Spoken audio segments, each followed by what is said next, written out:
24e jour, 5e moyen, la souffrance 1. Souffrance volontaire, soulageons les âmes du purgatoire, disait saint Jean Chrysostome, soulageons-les par tout ce qui nous peine. Car Dieu a soin d'appliquer aux morts les mérites des vivants. La souffrance, c'est la grande satisfaction que le Seigneur demande à leur amour débiteur de sa justice. Nous souffrons donc pour eux afin qu'ils souffrent moins. Si nous avions une foi plus vive, une charité plus ardente. Quelle mortification ne nous imposerions-nous pas pour soulager et délivrer des parents, des amis qui nous ont tant aimés et qui souffrent maintenant d'une manière si horrible? La pénitence, le jeûne, les austérités seraient nos exercices ordinaires. Mais au moins ayons le courage d'accomplir quelques légers sacrifices, celui d'un plaisir, d'une affection dangereuse, d'une lecture mauvaise, sacrifice d'une habitude coupable, d'un objet de luxe ou de pure vanité. Choisissez la meilleure victime, disait le père Félix. Choisissez-la surtout au fond de votre cœur pour ceux que vous aimez le plus, sacrifiez ce que vous avez de plus cher. Sacrifiez-vous vous-même et que le prix du sacrifice personnel devienne le rachat de la souffrance paternelle. Ces âmes bienheureuses s'élèvent vers le ciel sur les ailes de nos sacrifices, de nos austérités, de nos souffrances.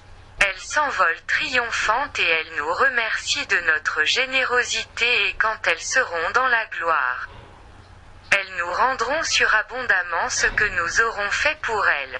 Quel sujet de consolation et d'espérance! Ô Jésus crucifié, faites-nous comprendre le prix de la souffrance. 2. Souffrance involontaire, mais si la souffrance volontaire déconcerte notre courage.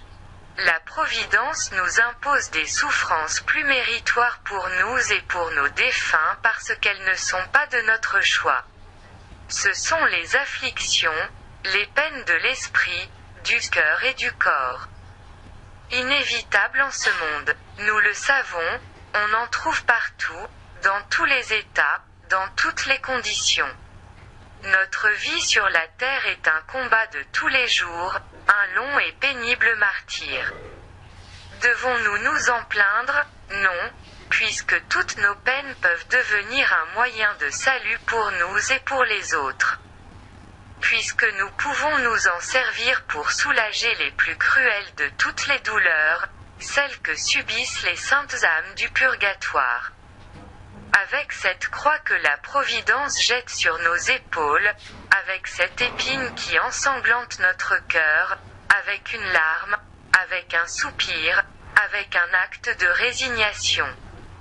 Nous pouvons soulager ces grandes misères du purgatoire et sécher les pleurs de nos parents aimés. Courage donc, endurons un peu de froid. Nous rafraîchirons des victimes qui brûlent au milieu du feu de la colère de Dieu. Souffrons un peu de chaleur, nous changerons les ardeurs de ce feu en une douce rosée. Supportons une incommodité. Nous arracherons des âmes au plus profond des abîmes. Acceptons une fatigue, une lassitude, nous les porterons sur des trônes de gloire dans le ciel, pour nous un moment de peine. Pour elles une éternité de bonheur.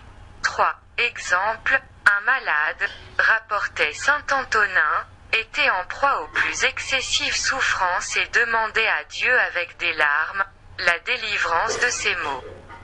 Un ange lui apparut et lui dit, « Le Seigneur m'envoie vers vous pour vous donner le choix d'une année de souffrance sur la terre ou un seul jour dans le purgatoire. » Le malade n'hésita pas.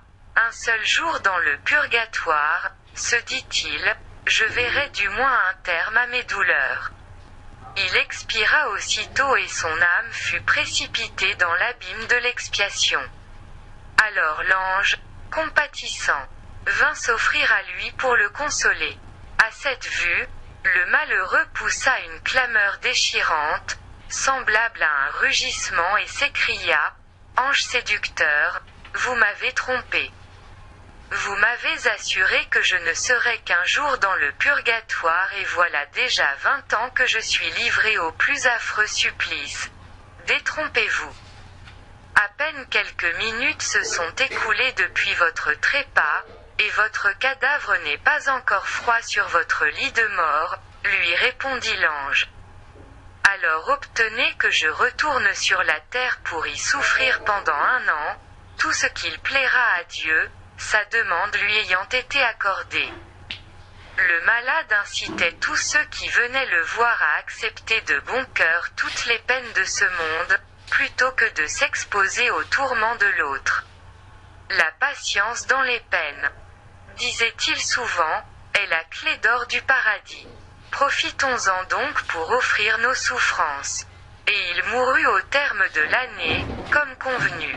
Prions, soyez bénis, ô mon Dieu, qui avez bien voulu que les souffrances et les peines dont ma vie est semée, deviennent pour moi une source abondante de mérite.